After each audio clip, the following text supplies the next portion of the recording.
అనంతపురం జిల్లా రాయదుర్గాన్ని రాష్ట్రంలో ఒక ఆదర్శవంతమైన నియోజకవర్గంగా తీర్చిదిద్దడానికి ఉద్యోగులు, రాజకీయ నాయకులు ప్రజలతో కలిసి ముందుకు వెళదామని స్థానిక శాసనసభ్యులు కాలువ శ్రీనివాసులు పిలుపునిచ్చారు. పట్టణంలోని కురిహినశెట్టి కళ్యాణ మండపంలో ఆదివారం ఉద్యోగ, ఉపాధ్యాయ, కార్మిక సంఘాల ఆధ్వర్యంలో రాయదుర్గ ఎమ్మెల్యేగా కాలువ శ్రీనివాసులు 41,659 ఓట్లతో ప్రజల ఆశీస్సులతో అఖండ మెజార్టీతో విజయం సాధించిన శుభ సందర్భంగా ఘనంగా సన్మానం చేశారు. ఈ సందర్భంగా కాలువ శ్రీనివాసులు మాట్లాడుతూ ప్రభుత్వం అభివృద్ధితో పాటుగా సంక్షేమ పథకాలు అమలు చేయవలసిన బాధ్యత ముఖ్యమంత్రి నారా చంద్రబాబు నాయుడు పైన ప్రజా ప్రతినిధులుగా ఎన్నికైన తమపైన ఉందన్నారు. ఉద్యోగుల సహకారంతో ప్రభుత్వం ముందుకు సాగాలన్నారు. ప్రజలు, ప్రజాప్రతినిధులు, ఉద్యోగులు కలిస్తేనే ప్రభుత్వం అవుతుందన్నారు. ఆయన ఉద్యోగులకు ఎన్డీఏ ప్రభుత్వంలో ఎలాంటి వేధింపులు, సాధింపులు ఉండవన్నారు. తమ ప్రభుత్వం ఉద్యోగులతో స్నేహపూర్వకంగా వ్యవహరిస్తుందన్నారు కాలువ శ్రీనివాసులు. రాయదుర్గం అభివృద్ధికి ఉద్యోగులు కలిసి రావాలని పిలుపునిచ్చారు. మాది ఉద్యోగులకు స్నేహ హస్తం అందించే ప్రభుత్వం అన్నారు. ఆయన ఉద్యోగులకు గౌరవ మర్యాదలు ఉండే విధంగా ఎన్డీఏ ప్రభుత్వం ఉంటుందన్నారు. రాయదుర్గం కోసం, ఇక్కడి ప్రజల బాగు కోసం ఉద్యోగులు కృషి చేయాలన్నారు. బీటీ ప్రాజెక్టుకు కృష్ణా జలాలు తీసుకుని వచ్చే బాధ్యత తాను తీసుకుంటానన్నారు. 1,00,000 ఎకరాలకు సాగునీరు అందించాలనే ఆశయంతో ముందుకు వెళ్తున్నట్టు చెప్పుకొచ్చారు. చంద్రబాబు నాయుడు రాయదుర్గం అభివృద్ధికి సహకరిస్తారని తనకు నమ్మకం ఉందని పేర్కొన్నారు. ఈ కార్యక్రమంలో టీడీపీ నాయకులు, కార్యకర్తలు, ఉద్యోగ, ఉపాధ్యాయ, కార్మిక సంఘాల నాయకులు, సభ్యులు, ప్రజలు పెద్ద ఎత్తున పాల్గొన్నారు.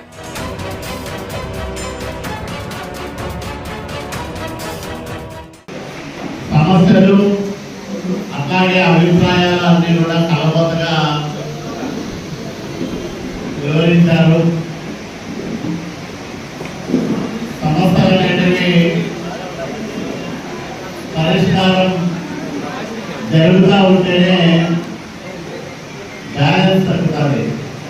లేకపోతే పేరుకుపోయి అవి అనంతంగా మారిపోతూ ఉంటాయి. ఇప్పుడు ఆమె సోదరు చెప్పింది, చాలా సమస్యలు చెప్తా ఉన్నారు. అయితే ఎక్కడికక్కడ వాటన్నిటికీ పరిష్కార మార్గాలు కనుక్కునే వ్యవస్థలు ఉన్నాయి మన ప్రభుత్వంలో.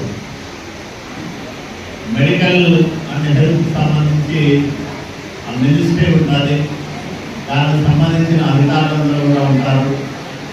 వాళ్ళ దృష్టికి నేను కూడా సమస్యలన్నీ తీసుకుపోయి వాటి పరిష్కారంలో నా వంతు సహకారం అందిస్తానని నేను మాట ఇస్తా ఉన్నాను. అభివృద్ధి చేయాలా, ప్రభుత్వాన్ని నడపాలా, సంక్షేమ పథకాలు కూడా అమలు చేయాలి. మనం కూడా సూపర్ 6 పేరుతో ప్రధానంగా 6 హామీలు ఇచ్చి ప్రభుత్వంలోకి వచ్చాము. వాటిని అమలు చేయాల్సిన బాధ్యత కూడా ముఖ్యమంత్రి గారు చంద్రబాబు నాయుడు గారి పైన, మీ అందరి ఆదరాభిమానాలతో, సహాయ సహకారాలతో ప్రజాప్రతినిధులుగా ఎన్నికైన మా మీద ఉంటారు. అట్లా ఉన్నప్పుడు ఇన్ని సమస్యలు ప్రభుత్వాన్ని చుట్టుముట్టి ఉద్యోగులు చేస్తా ఉన్నప్పుడు ప్రభుత్వానికి ఉద్యోగులు అండ ఉండాలి, ఉద్యోగుల సహకారం ఉండాలి. ఉద్యోగుల భాగస్వామ్యంతోనే ఏ ప్రభుత్వమైనా సమర్థవంతంగా పనిచేసేదానికి అవకాశం ఉంటుంది. ప్రభుత్వం అంటే ఆఫీసులో పోతే, ఎంఆర్ఓ దగ్గర పోతే ఎంఆర్ఓ ప్రభుత్వం, ఎంఆర్ఓ టీం అంతా కలిస్తే ప్రభుత్వం. కాబట్టి ప్రభుత్వం అంటే మనందరం ప్రజలు, ప్రజాప్రతినిధులు, ఉద్యోగులు, అధికారులు నిర్వహిస్తున్న ప్రభుత్వం.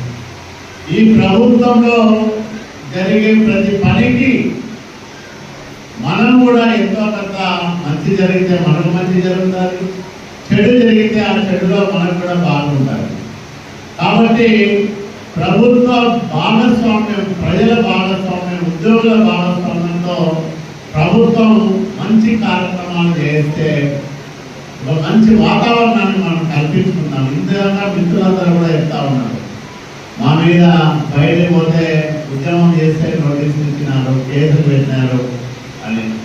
మిగతా నా మీద 2 కేసులు పెట్టినారు, బాధపడ్డారు. నా మీద 19 కేసులు పెట్టింది ప్రభుత్వం. అది నేనేం బాధపడలే, నా కోసం నేనేం చేయలేదు. ప్రజల కోసం, రాయదుర్గం అభివృద్ధి కోసం, రాయదుర్గం ప్రజల సమస్యల కోసం జరిగే పోరాటంలో కేసులు పెట్టారు. నేను ఒకటే హామీ ఇస్తా ఉన్నా, ఉద్యోగులలో ఈ ప్రభుత్వంలో ఎలాంటి వేధింపులు, సాధింపులు ఉండవు. ఇది ఉద్యోగులకు స్నేహస్తం చేసే ప్రభుత్వం. ప్రజలకు సముచితమైన గౌరవ మర్యాదలు దక్కే విధంగా చూసే ప్రభుత్వం ఎన్డీఏ ప్రభుత్వం అని మీ అందరికీ నేను మనవి చేస్తా ఉన్నాను. రాయదుర్గం వరకు వస్తే 2014-19 మధ్యకాలంలో నా పరిపాలన చూశాను. ఎవరికి ఏ అవసరం వచ్చినా, ఎక్కడ ఏ ఆపద జరిగినా దానికి వెంటనే స్పందించి అవసరాన్ని తీర్చాం, ఆపదలో ఉన్న వాళ్ళని ఆదుకున్నాం. ఈ 5 ఏళ్ళు కూడా అట్లాగే ప్రజలకు దగ్గరగా, ఉద్యోగులతో స్నేహంగా, అధికారులందరికీ సహాయ సహకారాలతో మంచి పరిపాలన అందిస్తామని మీ అందరికీ మాట ఇస్తా ఉన్నాను. నాకు వేరే వ్యాపారాలు లేవు, వ్యాపకాలు లేవు, వ్యాసంగాలు ఏమీ లేవు. పొద్దున చేసినప్పటి నుంచి ఏదైనా మంచి చేయాలా, మంచి పని చేయాలా, 10 మందికి సహాయం చేయాలా, 10 మందికి మంచి అనిపించుకోవాలనే తపన తాపత్రయం తప్ప వేరే ఏమి లేవు. కాబట్టి ఖచ్చితంగా మీ అందరూ మీ తెలివిని, మీ ప్రతిభను, మీకున్న పరిచయాలని, మీకున్న వనరులను, అవకాశాలను మంచి కోసం, రాయదుర్గం అభివృద్ధి కోసం, రాయదుర్గం ప్రజల బాగు కోసం ఉపయోగించమని మీ అందరికీ నేను మనవి చేస్తా ఉన్నాను. ఎందుకంటే ఇది మనం బతుకుతున్న ప్రాంతం. ఈ నీళ్లు తాగుతున్నాం, ఈ గాలి పీలుస్తున్నాం, ఈ ప్రజల మధ్య బతుకుతా ఉన్నాం. కాబట్టి వీళ్ళందరి బాగోగులు చూసే బాధ్యతను మనందరం తీసుకున్నాం. ఎందుకు రాయదుర్గం అభివృద్ధి చెందుతో నిరూపిద్దాం. ఏ ప్రాంతానికి తీసుకునే విధంగా రాయదుర్గాన్ని అభివృద్ధి చేసుకున్నాం. భైరవాన్ తిప్ప ప్రాజెక్టుకు నీళ్లు తీసుకొచ్చే బాధ్యత నేను తీసుకున్నాం, ఖచ్చితంగా తీసుకొస్తాం. అట్లాగే ఈ నియోజకవర్గంలో 1,00,000 ఎకరాలకు నీళ్ళు ఇవ్వాలనేది నా సంకల్పం. దాన్ని నెరవేర్చే క్రమంలో సాధ్యమైనంత పురోగతి 5 ఏళ్లలో చూపిస్తామని కూడా మీ అందరికీ మనవి చేస్తా ఉన్నా.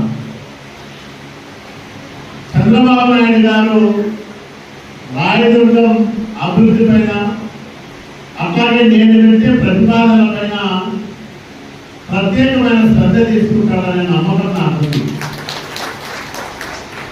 మొన్న కూడా నేను అలాగే మాట్లాడినప్పుడు ఇవన్నీ చెప్పా. ఒకసారి మనం ప్రారంభం చేసిన పనులన్నీ కూడా అర్ధాంతరంగా ఆగిపోయినాయి సార్. 5 ఏళ్లలో మనకు అక్కడ మద్దతే లేదు, ఒక కాలువ మీటర్ కాలువ అవ్వలేదు.